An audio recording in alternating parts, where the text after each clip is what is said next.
अस्सलाम वालेकुम, मैं हूं मोहम्मद आसिफ चौधरी। और आजकल बहुत सारे लोगों की तरफ से क्वेश्चन ये आ रहा है कि FBR से मैसेज आ रहा है। मैसेज में लिखा होता है कि आपने प्लॉट ख़रीदा और उसकी वर्थ इतनी थी और आप इसमें रिटर्न फाइल करें। दूसरा ये अक्सर मैसेज आ रहा होता है कि आपने कि बैंक में इतनी ट्रांजैक्शन हुई है, टोटल आपने इतनी ट्रांजैक्शन की है, तो इस पे भी आप जो है अपनी रिटर्न फाइल करें, या आपने इतना सफ़र किया है तो उस पर आप करें फलां कंट्रीज़ में। तो इस तरह के काफ़ी मैसेजेस आ रहे हैं। वो मैसेजेस मैं आपको दिखाता अगर हम स्क्रीन पे बना रहे होते तो यकीनन आप लोगों में भी किसी को आए होंगे और आप वरीड हो रहे होंगे कि ये क्या है। बेसिकली इस पे एक ऑलरेडी मेरा एक लेक्चर है जो कि FBR की मालूमात या इंफॉर्मेशन के हवाले से था कि FBR को क्या क्या इंफॉर्मेशन है, FBR को कहाँ से इंफॉर्मेशन आती है, FBR का रडार जो है वो कहाँ तक घूम सकता है, आपकी कहाँ तक इंफॉर्मेशन ले सकता है। ये सारी चीज़ें मैंने उस वीडियो में बनाई हुई हैं, लेकिन क्योंकि वो मुझे तो क्योंकि सिस्टम का पता था कि इंफॉर्मेशन कौन कौन सी FBR के पास आती है, तो मैंने वो सारी चीज़ें बता दी।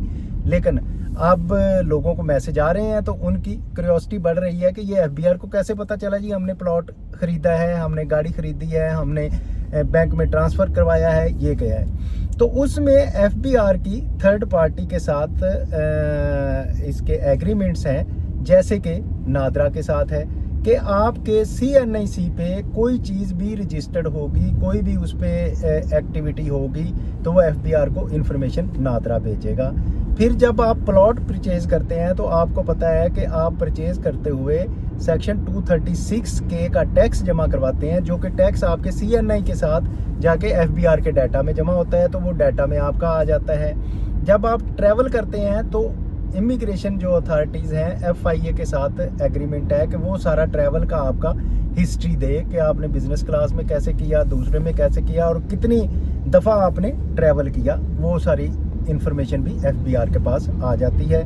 फिर एक्साइज एंड टैक्सेशन डिपार्टमेंट जितनी गाड़ियाँ रजिस्टर्ड होती हैं आपके नाम पे, वो सारी गाड़ियों पे भी एक्साइज एंड टैक्सेशन जो है वो इंफॉर्मेशन FBR को दे देता है। तो इस तरह FBR के डेटाबेस में सारी इंफॉर्मेशन आ रही होती है, जहाँ जहाँ भी आपका टैक्स डिडक्ट होता है, विद हेल्ड होता है। फिर बैंकों से आपकी आ रही होती है कि बैंक में टोटल प्रॉफिट इतना आया, उस पर टैक्स इतना जमा किया। तो आपको पता है ये डाटा का दौर है और डाटा को मैनेज करना जो है ना वो आसान ऑटोमेशन की वजह से है। FBR का एक बहुत अच्छा बड़ा ज़बरदस्त सिस्टम है ऑटोमेशन पे, वो पीछे AI काम कर रही होती है। और उसमें अब सपोज मैं आपको एग्जांपल देता हूँ कि एक क्लिक पे ये आ जाता है कि जी जिसका 236K का टैक्स कटा है, मीन जिसने कोई प्रॉपर्टी परचेज की है, वो सारे लोगों को नोटिस भेज दिया जाए जी अपनी प्रॉपर्टी का आपने जो परचेज की है डिक्लेयर की है या नहीं की। उसमें साथ एक क्वेरी लगा दी जाती है कि अगर इसने इसमें डिक्लेयर की है रिटर्न में तो फिर ठीक है, अगर नहीं की तो फिर उसको नोटिस दे दिया जाए, तो वो चला जाता है। और फिर जो मैसेजेस आ रहे हैं, ये मैसेजेस भी ऐसे ही आ रहे हैं कि एक क्वेरी लग गई कि जी जिस किसी ने भी इस पीरियड में कोई परचेज की है उसको मैसेज भेज दो जी अपनी रिटर्न फाइल करें। तो इसमें कोई मुश्किल काम नहीं है, किसी को वर्किंग नहीं करनी पड़ी, ये सारा ऑटोमेशन पे काम हो रहा है। तो आपको मैसेज आ जाता है। इसी तरह जिसने गाड़ी परचेज की उसको मैसेज आ जाता है। बैंकों से डाटा आ जाता है कि एक लिमिट लगा दी जाती है कि इस लिमिट तक जिसने ट्रांजैक्शंस की हैं वो FBR के पास डाटा होता है, तो उसमें उनको नोटिस आ जाते हैं। इसके लिए कोई बहुत ज़्यादा लंबी चौड़ी वर्किंग नहीं करनी पड़ती FBR के स्टाफ को। वे AI काम कर रही है और AI बेस ही आगे ऑडिट होना है। तो वो मैंने जो लेक्चर दिया था, अगर किसी की ज़हन में है या उसके बायो में मैं आज उसको इसके लगा भी दूंगा, जिसमें आपको मैंने ये सारी चीज़ें ऑलरेडी बताई हुई हैं कि FBR का जो MIS सिस्टम में या इसका जो मालूमात है, इंफॉर्मेशन है, उसमें ये सारी चीज़ें जो हैं वो आपने डिक्लेयर करनी है। और उसको रिटर्न फाइल करते हुए सबसे पहले चेक करें कि MIS में क्या क्या आ रहा है, जो कुछ आ रहा है वो सारा उसमें डिक्लेयर करें। जो एक पुराना दौर होता था ना, बस जी वो इतनी के डाल दें उसमें सेल, उसको 10% बढ़ा दें, उसको 5% बढ़ा दें और उसको करके तो उसको क्लोज करें। ये अब दौर ख़त्म हो गया है। अब सिर्फ नॉलेज वाला बंदा जो है वही इसको प्रॉपर फाइल कर सकेगा। जब वो MIS में देखेगा कहाँ कहाँ आपके टैक्सेस कटे हुए हैं, किस किस में आपने ट्रांजैक्शन की है। जैसे कि बहुत सारे ये छोटे जो शॉपकीपर हैं वो कहते हैं जी नहीं जी हमारा तो कुछ नहीं काम हुआ, हमारा तो बस ये बिजली का बिल है तो इस पे करके रिटर्न फाइल हो जाएगी तो हमारे तो कोई टैक्स नहीं कटा।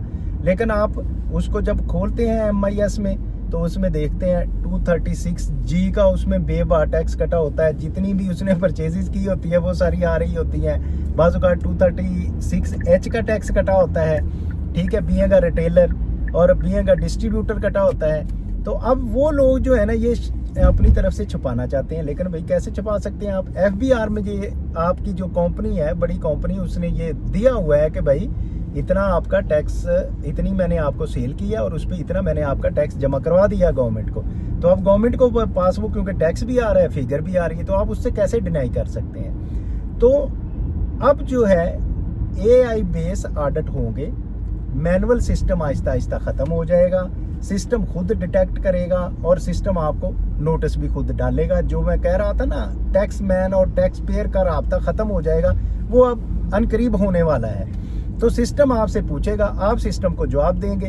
अगर आप उसको सिस्टम को ट्रैप करना चाहेंगे वो नहीं होगा, ठीक है। जब वो सिस्टम कह रहा है जी आपने ये प्रॉपर्टी परचेज की है, इस पे टैक्स जमा करवाया, आपने खुद अपने CNIC के अगेंस्ट जमा करवाया और आप कहेंगे मैंने प्रॉपर्टी परचेज ही नहीं की, इज इट पॉसिबल? नथिंग, कभी भी ये पॉसिबल नहीं है।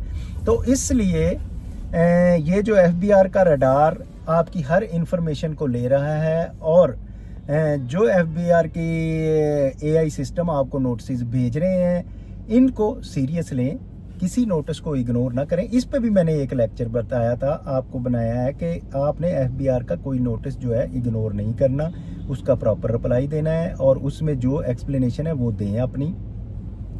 और जो भी टैक्स आपके विद हेल्ड हो रहे हैं, डिडक्ट हो रहे हैं, उनका रिकॉर्ड रखें और एट द एंड प्रॉपर किसी समझदार बंदे से अपनी रिटर्न फाइल करवाएं, ताकि कल को आपको नोटिस आके आपके लिए ये प्रॉब्लम ना हो। तो उम्मीद है कि ये सारी बात मेरी आप समझ गए होंगे, लेकिन फिर भी अगर आप फील करते हैं कि इसमें कोई प्रॉब्लम रह गई या आप नहीं समझ सके तो फिर मुझे आप कॉल कीजिए, कॉन्टैक्ट कीजिए, मैं आपको इसका रिप्लाई दूंगा। Thank you very much, have a nice day.